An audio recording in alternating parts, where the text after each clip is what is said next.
మాంసాహారంలో పీచు పదార్థాలని 0. ఏ animal food మీరు తీసుకున్నా అంతే. ఈ పీచు పదార్థాలు అనేవి చీపురు లాంటివి అన్నమాట.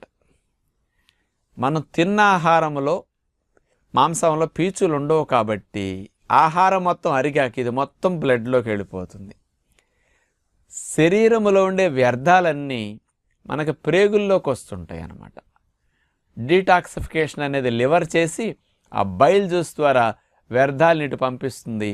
అలాగే లింఫ్ ద్వారా కూడా మలం ప్రేగులోకి వ్యర్థాలన్నీ చేరుతూ ఉంటాయి అన్నమాట. ఇవన్నిటినీ పీచు పదార్థాలు ఉంటే చీపురులాగా క్లీన్ చేసుకెళ్తాయి.